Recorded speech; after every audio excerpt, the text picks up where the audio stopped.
Welcome back to Selling Studio. Yeah, it's Monday, so it means that together we are going to read another interesting book in English in order to practice English a bit, to practice our listening skills, to practice our reading skills.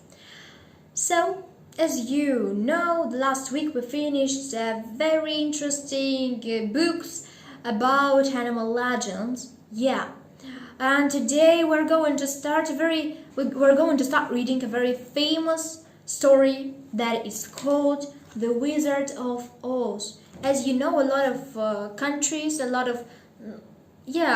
it's translated in a lot of languages. In Russian, there is like an adaptation of the book that is called The Wizard of the Small Towns, a kind of this translation in English.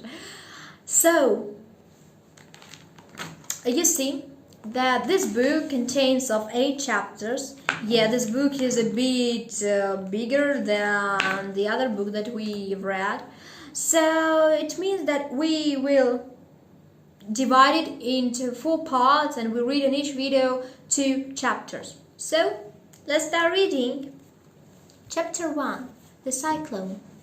Dorothy lived on a lonely farm in Kansas, with only her Uncle Henry, her Aunt Anne, and her little dog Toto for company. I love dogs. One day, as they played outside, the sky grew dark. Then the wind whipped up with a chilling moan. "There's a cyclone coming!" called her Uncle Henry. "Quick, into the cellar!"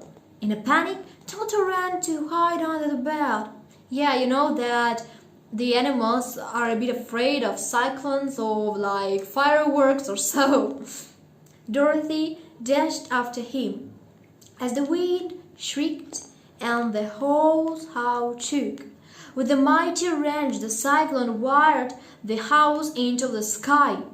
Dorothy shivered with terror. "What will happen to us, Toto?" she whispered. The house sailed through the sky for hours. Suddenly, with a sickening jolt, they landed. "Welcome to Oz!" cried the man in a pointed hat. "And thank you! You've just killed the wicked witch of East and set us free!" Yeah, you know, like in the next picture, there's a very interesting. Yeah, on the next page, there is a very interesting picture because you see these legs or like under the house. Yeah, it's a bit amusing. I'm sorry, guys. "Who? What?" asked Dorothy, horrified. "I haven't killed anyone." "Well, your house did," a woman told her. "Look, those scrawny legs stuck out from under a wall." As Dorothy looked, the legs vanished, leaving only a pair of silvery shoes behind.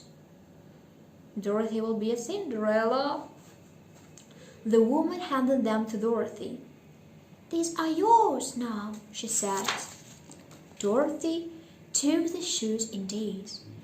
"Do you know the way to Kansas?" she asked. "I have to go home." Yeah, she's a very naive girl. The strangers shook their heads.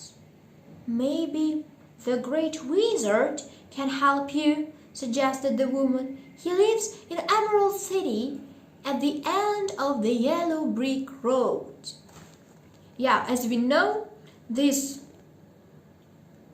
not a witch actually, she's a fairy. She's a good fairy, but then I don't remember as I remember, the witch of East and West were like the witches, but of the South and the North, perhaps they were fairies, but actually I don't remember. Yeah, I've read this book when I was 6 or so. A Scarecrow, a Townman, and a Lion. Chapter 2. Dorothy packed some food and set out for the city at once.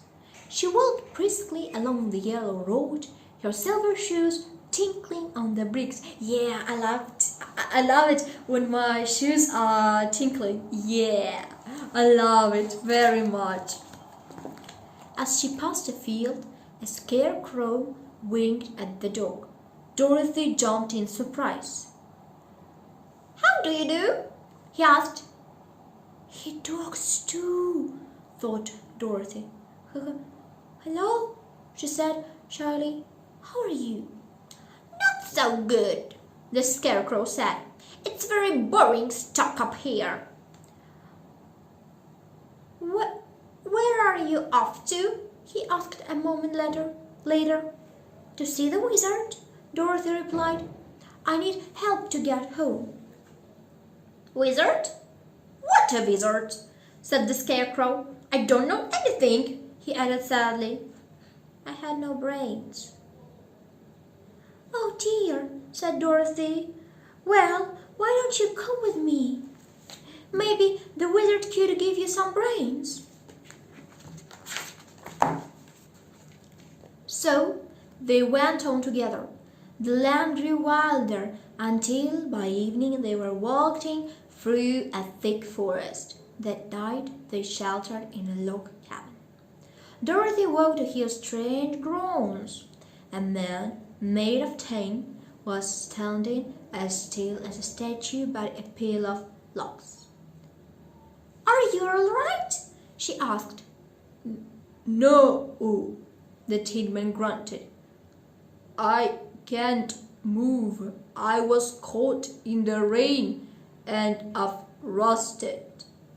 Dorothy spotted an oil can and swiftly oiled the tin man's doing. "Thank you," he sighed. "I might have stood here forever. What brings you here?" "The scarecrow and I are going to see the great wizard," Dorothy told him. "I want to go home, and the great scarecrow wants a brain." Yeah, that's strange that how could a scarecrow know what a brain is?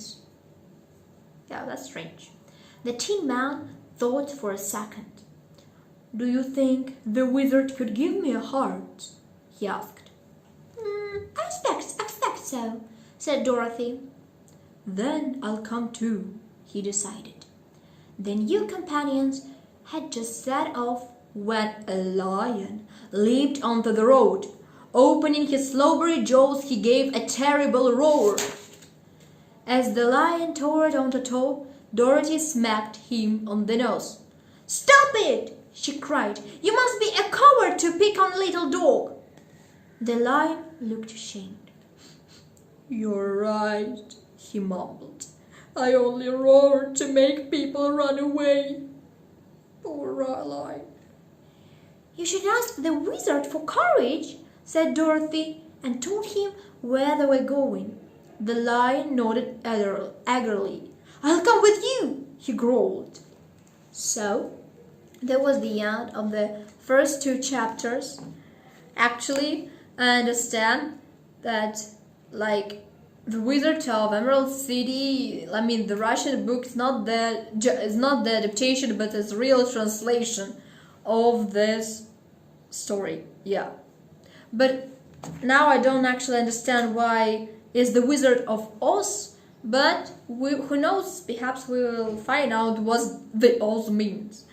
So, I hope that you liked to read this story in English, but because I think that some of them have read this story in Russian or perhaps in Romanian, but not in English.